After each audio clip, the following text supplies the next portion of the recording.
de Nacho Garmendia que mía, pero de los dos ella lo aceptó y le gustó la idea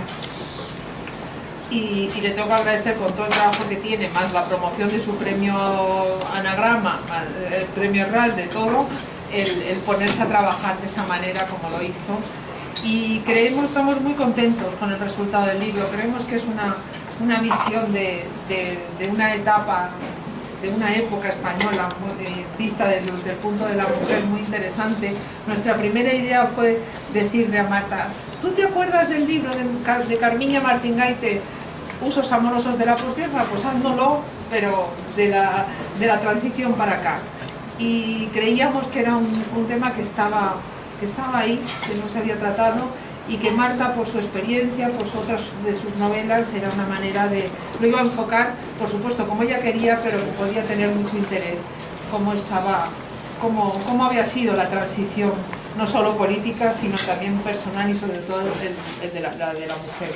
Dejo a Nacho, su editor, que os dé unas pinceladas del libro, y tenéis a Marta Sanz para todo lo que le queráis preguntar.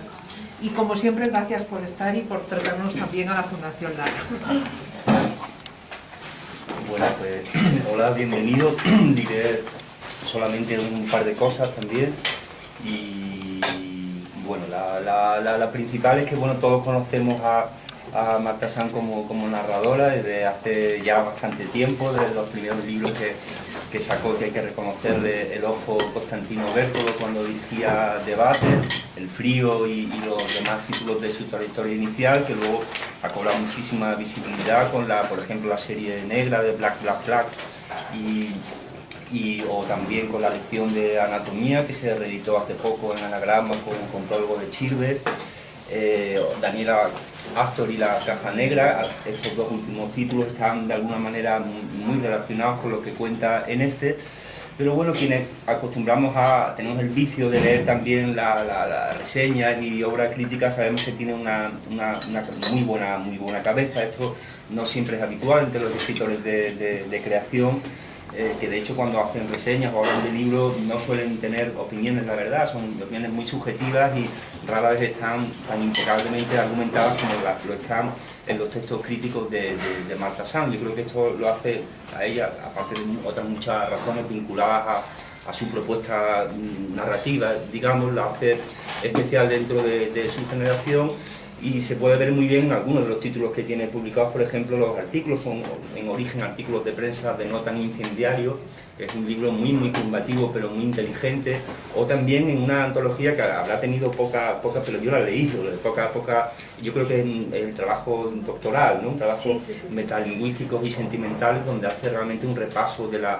poesía española actual, comentando poema a poema, realmente de una altura filológica importante. Decía esto porque es importante, buena parte del discurso que se despliega en este libro lo escuchamos, son temas que se escuchan, el nuevo feminismo, la visión de la mujer, el desdén hacia el amor romántico, pero están tratados de una manera que no me parece nada convencional. ¿Por qué razón? Yo le dejo a ella que hable de la estructura del libro, de las corifeas y un poco. Yo digo simplemente estas tres cosas. Una cosa que me parece es el humor. Muchas veces los discursos combativos, los discursos de género, y que ella no elude, por ejemplo habla de la heteronorma, es decir, que usa incluso la jerga asociada a esta visión combativa del feminismo contemporáneo, adolece de falta de humor, como le pasa a los discursos políticos que más o menos están asociados, ¿no? Creo que esto es muy importante en el libro porque es un libro divertido. Hay humor, hay autoironía, hay una mirada que no es complaciente hacia la propia trayectoria, sino al contrario, es muy crítica, y creo que esto es fundamental para que un texto no sea una soflama, no sea una monserga. Por otra parte, hay ideología, como siempre que habla Marta Sanz. Ella en ese sentido está muy en línea con algunos escritores actuales que reivindican que toda literatura es necesariamente ideológica y que no hay una oposición entre la literatura social o de denuncia en la que está, digamos, es puramente estética, que todo discurso estético tiene una carga ideológica, y esto, que ella lo sostiene en el plano teórico, lo ejemplifica perfectamente también en el libro. Y en tercer lugar, ya lo he mencionado en parte antes, esa visión que podemos llamar feminista, con todas las palabras. Realmente hoy ya lo veníamos hablando, todos somos feministas, salvo algún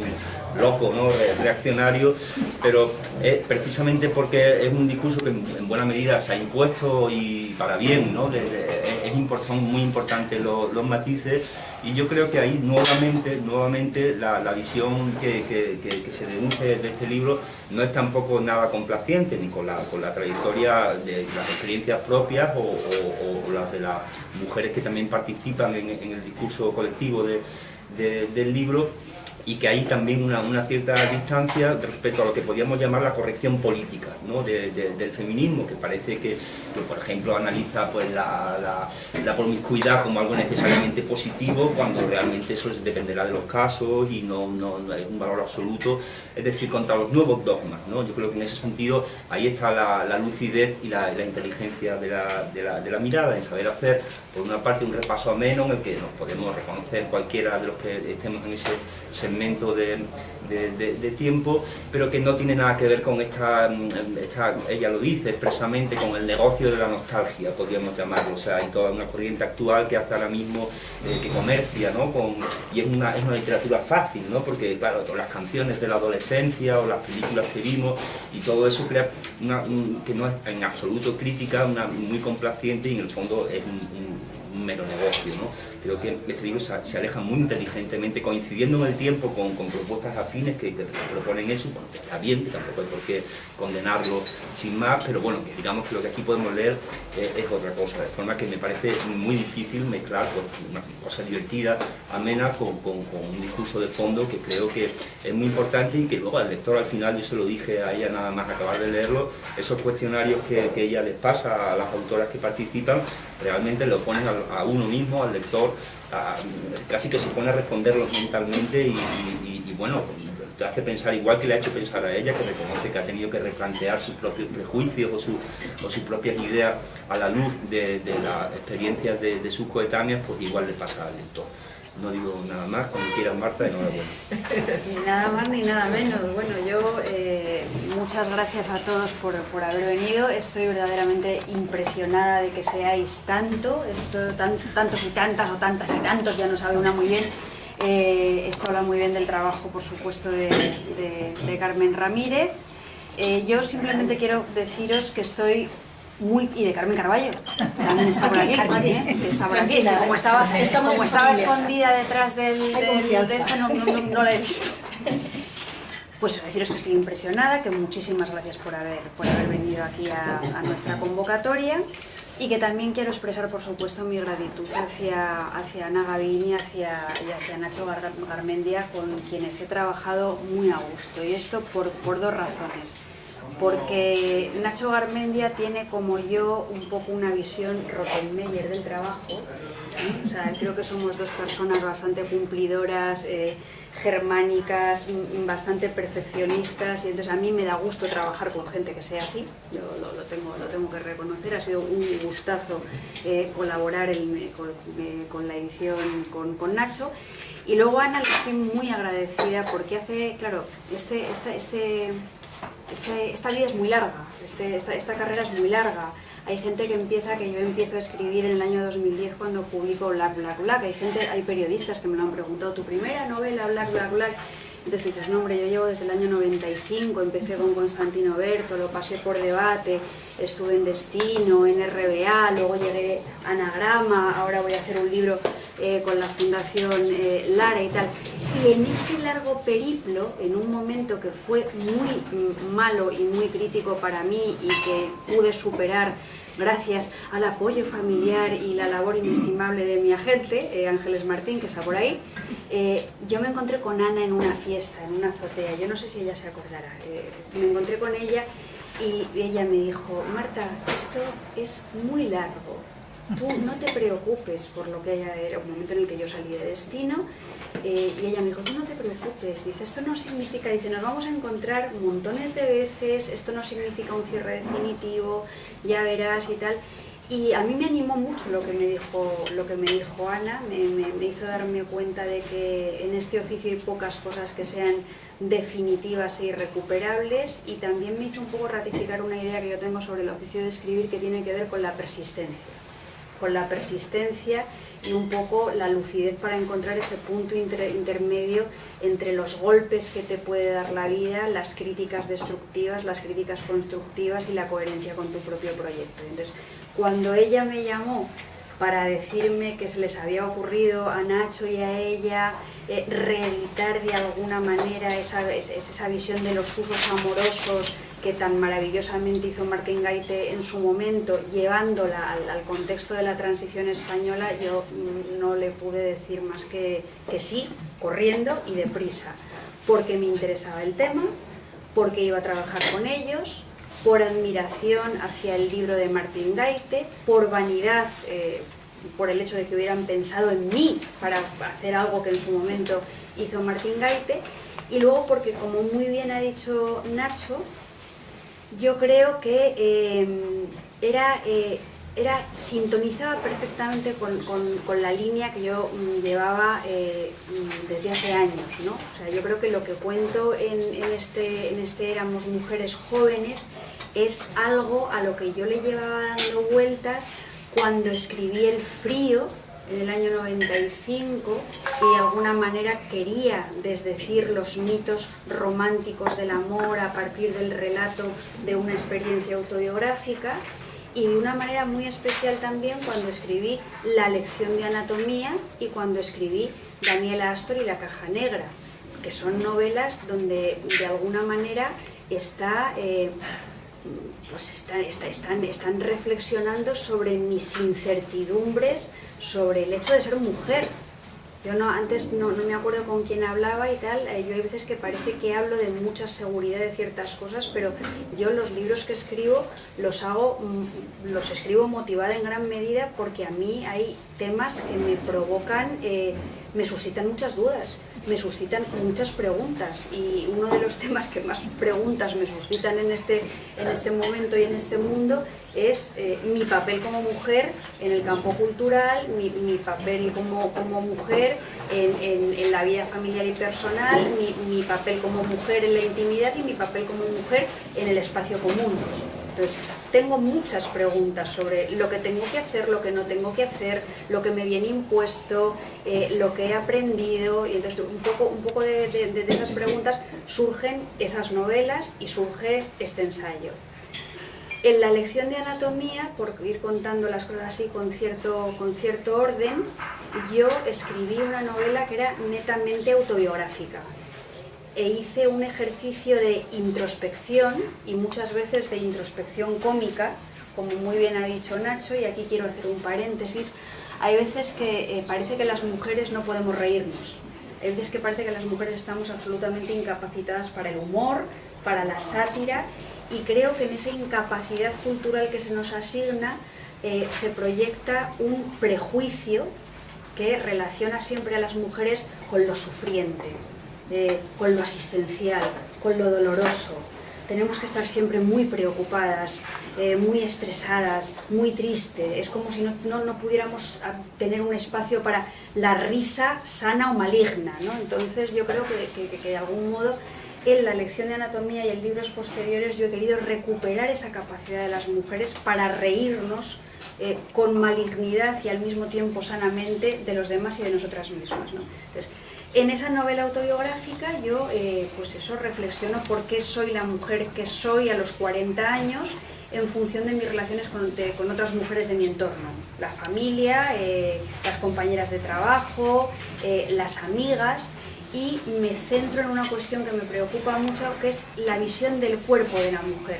la visión del desnudo femenino.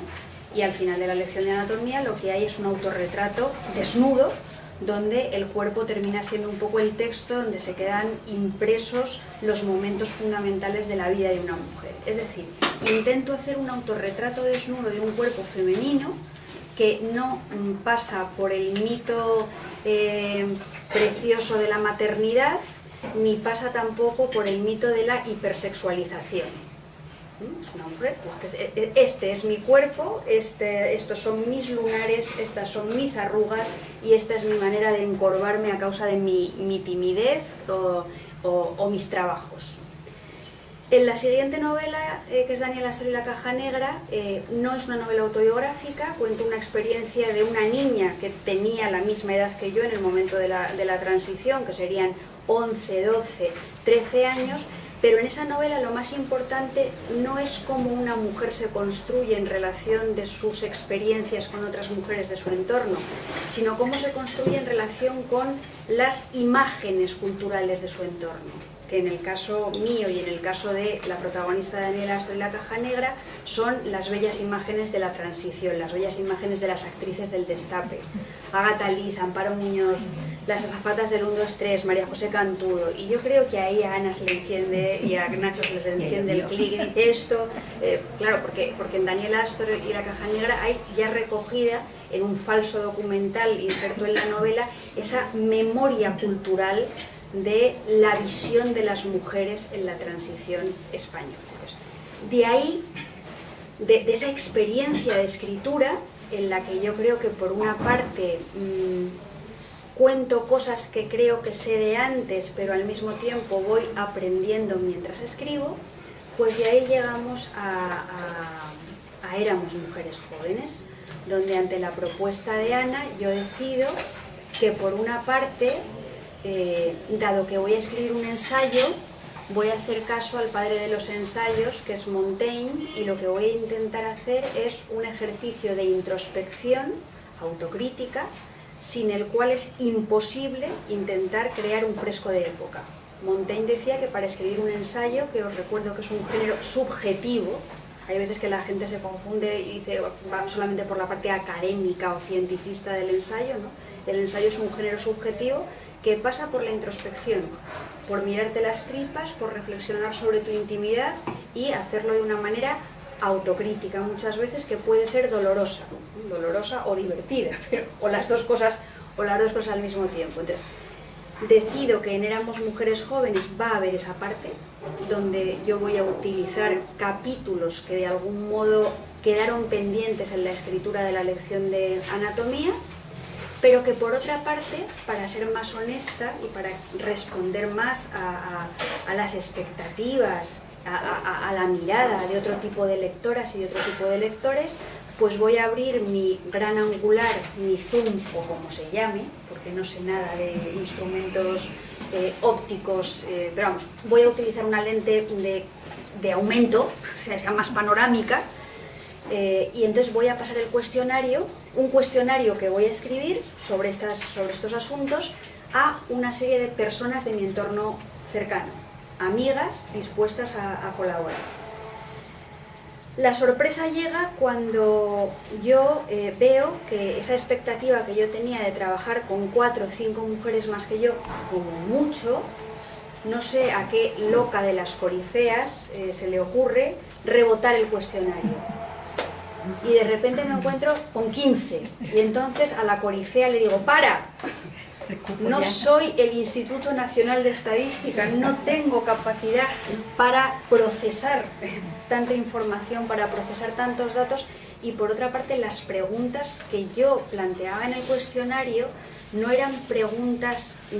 que se pudieran analizar cuantitativamente, sino que tenían una especie de tono más cualitativo, más de compartir el relato. Entonces no quería que la muestra se me disparara porque yo no tenía capacidad para eso. Pero eso me dio que pensar porque pese a que se crea o se haya creído durante mucho tiempo que las mujeres habíamos llegado ya a un nivel de libertad, igualdad, fraternidad y emancipación sumos, en las que ya no teníamos nada que criticar, ni ninguna conquista que perseguir, pues me hizo que lo teníamos ya todo hablado y que éramos iguales a todos los niveles del mundo y del espacio, pues me di cuenta de que no, de que había muchísimas mujeres que tenían no la necesidad, sino la urgencia de hablar de ese espacio de su intimidad donde sus diferencias se convertían en desventajas y que querían analizar su crecimiento y que querían un poco, pues eso, pensar en una clave en la que su lucidez sobre su experiencia personal pudiera aportarlas en un primer momento quizá cierto dolor y después felicidad felicidad, ¿no? En el transcurso de leer los cuestionarios de las informantes, de ver sus relatos, yo os querría comentar varias cosas, ¿no? Primero, algo que yo no tenía previsto en absoluto, que es la calidad literaria de los relatos de las mujeres que participan. Yo me imaginé ingenuamente que la escritora era yo, y la que tenía una capacidad hiperestésica maravillosa y un dominio de las trimembraciones gradativas ascendentes era yo. Claro, yo era la que me dedicaba al oficio de escribir, y la que tenía esa sensibilidad interior especial y esa vida interior que caracteriza a los que nos dedicamos al oficio de escribir, era yo. Bueno, pues eso es verdad, pero además de que eso sea verdad, pues me encontré con relatos maravillosos de mujeres inesperadas que eran capaces de seleccionar momentos de su vida con un ojo muy, muy literario, y además de transmitirlos de una manera muy visual y muy emocionante para los lectores. Por ejemplo, os encontraréis en Éramos mujeres jóvenes con una escena donde una de las corifeas, que se llama Alicia, cuenta cómo un chico le chupa un pie, o sea, se enrolla con un chico, y cómo le chupa el pie,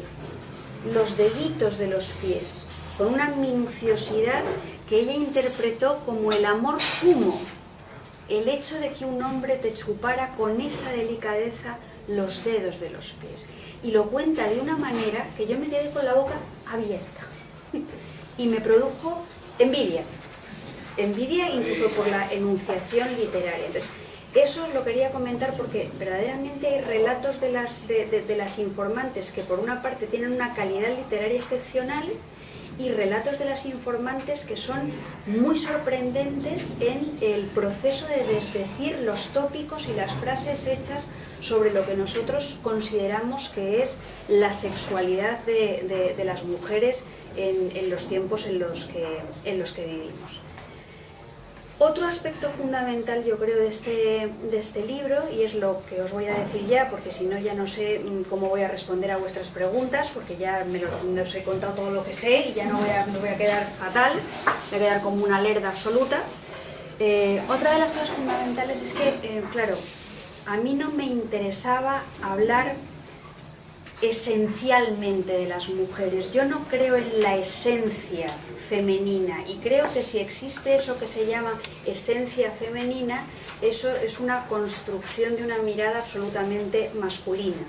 Creo que las esencias femeninas tienen que ver con el mito o el tópico de las musas, las madres, las santas o las putas. Me da exactamente igual, pero que todo parte de una mirada cultural esencialmente patriarcal que procura esencializar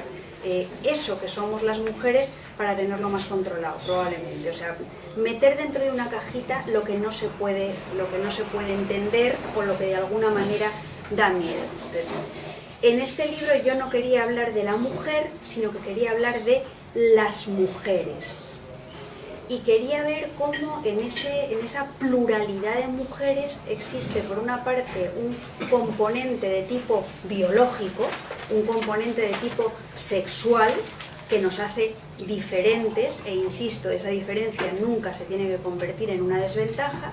pero por otra parte, además de ese componente de tipo biológico y sexual diferenciador, pues también hay un componente de tipo histórico, social, político, cultural, que hace que seamos en cierta medida iguales y en cierta medida muy diferentes a nuestras madres, en cierta medida iguales y en cierta medida muy diferentes a nuestras hijas, y en cierta medida iguales y muy diferentes a nosotras mismas dentro de nuestra generación. Entonces, yo no quería dejar de lado esa variable, como os decía, histórica, política, social y cultural,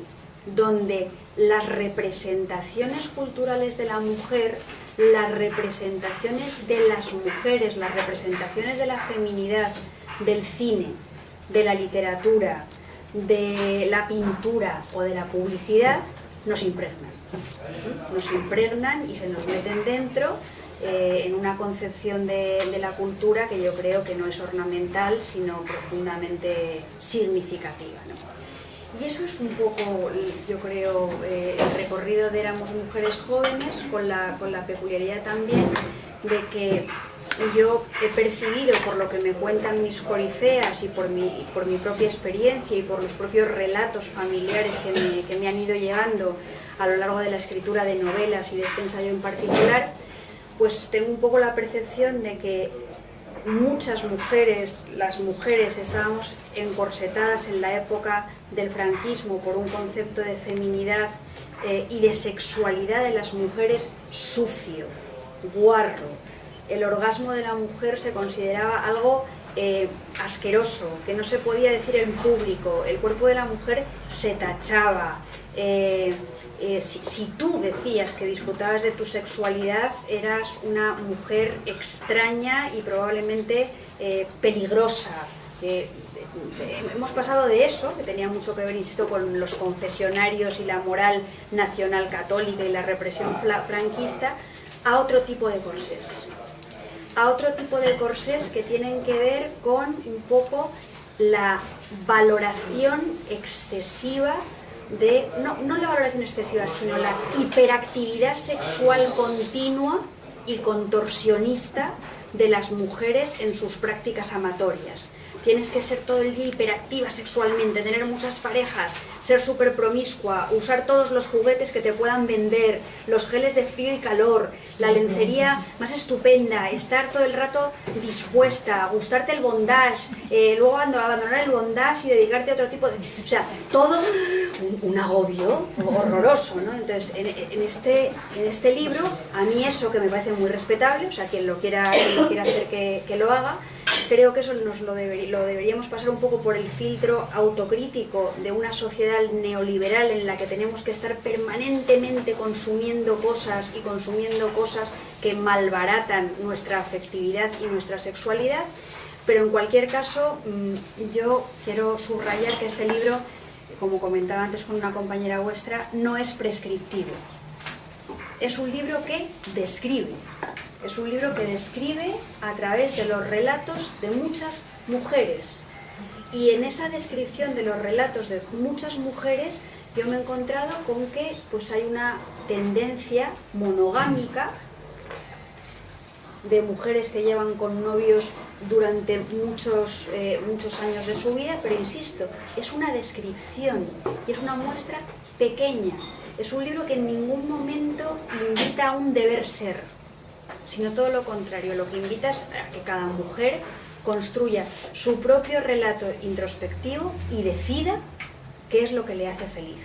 más allá de lo que nos viene impuesto de fuera. Que le hace feliz follar a todas horas con hombres, mujeres, perros, gatos, lo que quiera, estupendo,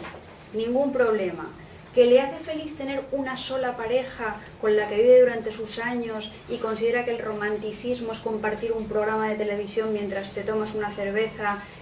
viendo tu película favorita, estupendo. O sea, no hay ningún, quiero decir, no hay nada que yo considere punible ni censurable dentro del ámbito de las relaciones sexuales, afectivas y erótico-festivas. Y yo ya no tengo más que nada que decir, que leáis el libro, que ha quedado muy bonito. Bueno, muchos de los que están aquí lo traen leído. A ver, preguntas. Braulio, te veo con ganas. No, un poco por seguir con la línea esta de esa sexualidad impuesta, ¿no? De esa creatividad. También ha habido como un proceso contrario que es el defender, el poder defender que el amor es el centro de tu vida, ¿no? Sin avergonzarte, ¿no? Que es como, antes como pudor, ¿no? Vergüenza de decir algo así, y el libro pues son... Bueno, es que se desdicen tópicos del amor romántico que nos han hecho muchísimo daño, se desdicen tópicos del imaginario neoliberal sobre la afectividad que también nos pueden hacer mucho daño, pero también de algún modo en este libro se da